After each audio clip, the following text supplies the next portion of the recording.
আজ তৈরি করে নেব মাছে ভাতে বাঙালির মাছের সেরা অনবদ্য এক রুই মাছের ঝোল। একদম সামান্য মশলায় অসামান্য এক রেসিপি। নমস্কার বন্ধুরা, রূপাস সিম্পল অ্যান্ড ডেলি লাইফে আপনাদের সবাইকে অনেক অনেক স্বাগত। খুব সামান্য তেল মশলা দিয়ে দারুণ মুখরোচক হালকা পাতলা এই রুই মাছের ঝোল কিভাবে তৈরি করলাম সেটাই আজ শেয়ার করব। প্রতিদিনের মতো একই কথা বলবো। যদি আপনাদের ভালো লাগে রেসিপিটা পুরো দেখার পর একটা লাইক কমেন্ট শেয়ার করে দেবেন বন্ধুরা। আর যে সকল বন্ধুরা এখনও পর্যন্ত আমার চ্যানেলটি সাবস্ক্রাইব করেননি, প্লিজ বন্ধুরা আমার চ্যানেলটি সাবস্ক্রাইব করে আমার পাশে থেকে যান। তাহলে চলুন শুরু করি আজকের রেসিপি। সামান্য মশলা দিয়ে অসামান্য লোভনীয় রুই মাছের ঝোল। দুর্দান্ত লোভনীয় এর স্বাদ কিন্তু। 4 পিস রুই মাছকে আমি খুব ভালো করে পরিষ্কার করে ধুয়ে নিয়েছি। এবার আমি নুন মাখিয়ে নেব। দিয়ে দিলাম একটু নুন আর একটু হলুদ। নুন আর হলুদটা খুব সুন্দর করে আমি মাখিয়ে নেব। রুই মাছের জায়গায় আপনারা কিন্তু চাইলে এখানে কাতলা মাছও নিতে পারেন। কাতলা মাছেরও কিন্তু এইভাবে রেসিপি তৈরি করলে খুব ভালো লাগে খেতে। আমি আমার প্রয়োজন মতো এখানে 4 পিস মাছ নিয়েছি। 2 পিস পেটি আর 2 পিস রিং পিস আছে। আপনারা আপনাদের প্রয়োজন মতো নিয়ে নেবেন। ভালো করে আমার নুন হলুদ মাখানো হয়ে গেছে। ফিরে এলাম 5 মিনিট পর। গ্যাসে আমি কড়াই বসিয়ে কড়াইতে দিয়ে দিলাম রাইস ব্র্যান অয়েল। তেল খুব ভালো গরম হয়ে গেলে এবার আমি মাছগুলো ভেজে নেব।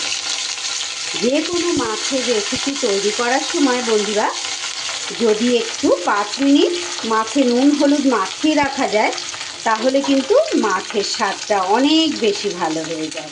মাছের মধ্যে কিন্তু খুব ভালো করে বিশেষ করে নুনটা ঢুকে যায়, স্বাদ কিন্তু খুব ভালো লাগে। 2 পিস করে 4 পিস মাছই কিন্তু আমার বেশ সুন্দর করে ভাজা হয়ে গেছে।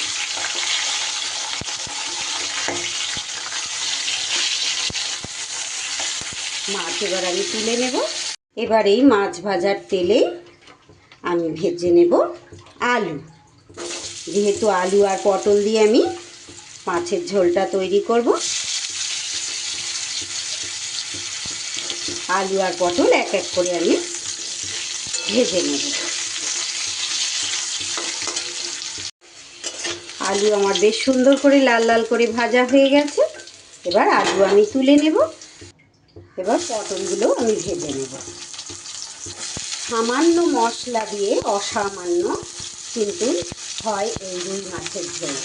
আপনারা প্রত্যেকে এইভাবে আলু পটল দিয়ে রুই মাছের ঝোল তৈরি করেন বন্ধুরা, কিন্তু আমি কিভাবে তৈরি করছি সেটাই আজ আমি আপনাদের সঙ্গে শেয়ার করছি।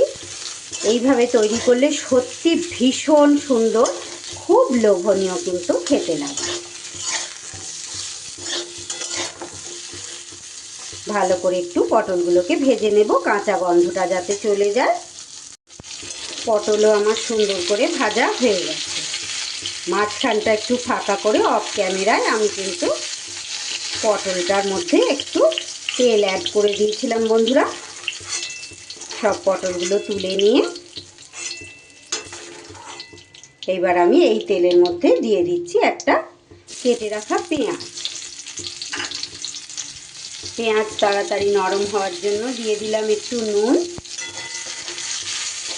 পেঁয়াজটাকে অল্প সময় একটু নাড়াচাড়া করে নেব। পেঁয়াজটা আমার বেশ সুন্দর করে একটু ভাজা হয়ে গেছে। আপনারা চাইলে কিন্তু এই রেসিপিতে পেঁয়াজটা স্কিপও করতে পারেন বন্ধুরা। এখানে পেঁয়াজটা কিন্তু না দিলেও হবে। দিয়ে দিচ্ছি হাফ চামচের মতো আদা বাটা। আগেই বলেছি সামান্য মশলায় অসামান্য মাছের ঝোল আমি তৈরি করব। আদা বাটাটা একটু নাড়াচাড়া কয়েক সেকেন্ড করে নিয়ে এবার আমি চেনা সেই গুঁড়ো মশলা, এখানে হলুদ গুঁড়ো, লঙ্কার গুঁড়ো আর 1 চামচ ধনের গুঁড়ো আর জিরের গুঁড়ো আমি দিয়ে দিলাম। লঙ্কার গুঁড়োটাও চাইলে এখানে আপনারা স্কিপ করতে পারেন। এখানে আমি কিন্তু কাশ্মীরি লঙ্কার গুঁড়ো দিয়েছি আজকে, একটু কালার হওয়ার জন্য। দিয়ে দিচ্ছি সামান্য একটু জল। মশলাটা একটু ভালো করে কষিয়ে নেব।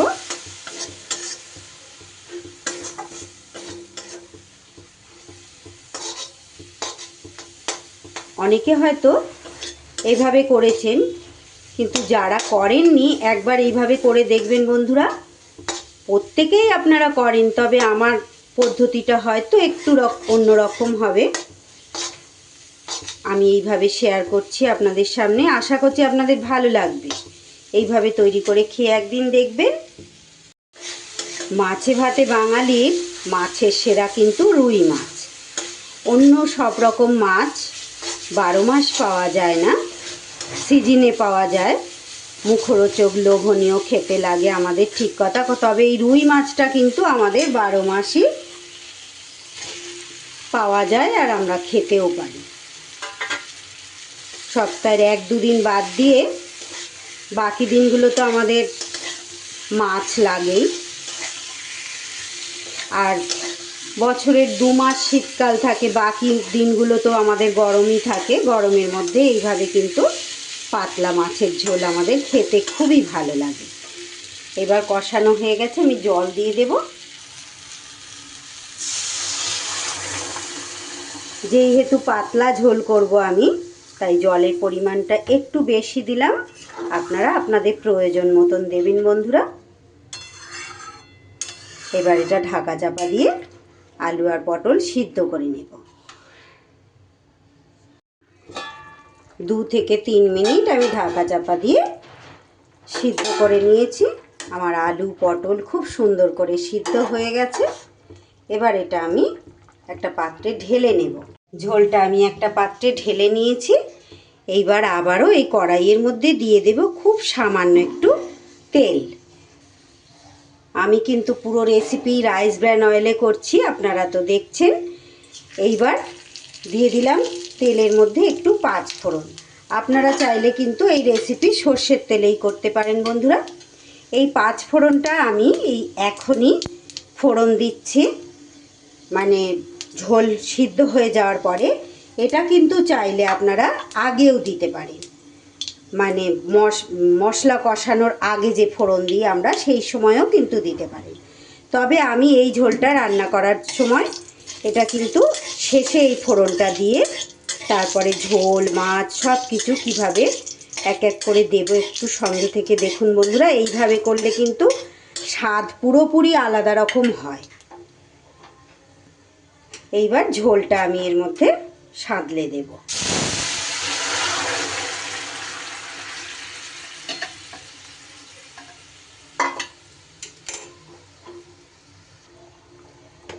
ঝোলটা কড়াইয়ের মধ্যে ঢেলে দেবার পর এইভাবে আপনারা একবার করে দেখবেন বন্ধুরা, সত্যি অন্যরকম স্বাদ হয়। যারা করেছেন তারা জানেন, কিন্তু যারা করেননি একবার অবশ্যই করে দেখবেন। এবার আমি দিয়ে দিচ্ছি আমার ভেজে রাখা রুই মাছ। এবার আমি এর মধ্যে দিয়ে দেব 2টো চেরা কাঁচা লঙ্কা, কাঁচা পাকা লঙ্কা 2টো দিয়ে দিলাম। আর দেব আমি একটা মাঝারি সাইজের টমেটোকে আমি লম্বা করে কেটে রেখেছি, সেই টমেটোটা এই শেষে আমি দেব। এটা চাইলে আপনারা কিন্তু আগে দিতেই পারেন, তবে এই টমেটোটা আমি শেষে দেব। এটা খুব বেশি গলে যাবে না ঝোলের মধ্যে, এটা একটু এরকম গোটা গোটা ভাব থাকবে আর সিদ্ধ হয়ে যাবে ভাতের মধ্যে, কিন্তু মেখে খেতে এটা ভীষণ ভালো লাগে, তাই আমি শেষে দিলাম। এটা চাইলে আপনারা শুরুতেও কিন্তু দিতে পারেন। এই সময় ঝোলের নুনটা একবার চেক করে নিতে হবে। 2 মিনিট লো ফ্লেমে আমি ভালো করে ঢাকা চাপা দিয়ে ফুটিয়ে নিয়েছি। একদম আমার রেডি হয়ে গেছে আজকের সাধারণ মশলায় অসাধারণ রুই মাছের পাতলা ঝোল। এবার গ্যাস বন্ধ করে দিলাম। ব্যাস, এইবার গরম গরম ভাতের সাথে এক টুকরো লেবু দিয়ে এই ঝোল পরিবেশন করে দিন। আর কিন্তু কিচ্ছু লাগবে না, ছোট বড় সবাই খুব সুন্দর তৃপ্তি করে খেয়ে নেবে। আমার আজকের রেসিপি কেমন লাগলো বন্ধুরা? যদি ভালো লাগে একটা লাইক আর ছোট্ট একটা কমেন্ট করে জানিয়ে যেতে কিন্তু ভুলবেন না। সবাই খুব ভালো থাকবেন, সুস্থ থাকবেন। আর হ্যাঁ, নতুন বন্ধুরা প্লিজ আমার চ্যানেলটাকে সাবস্ক্রাইব করে আমার পাশে থাকবেন। ধন্যবাদ।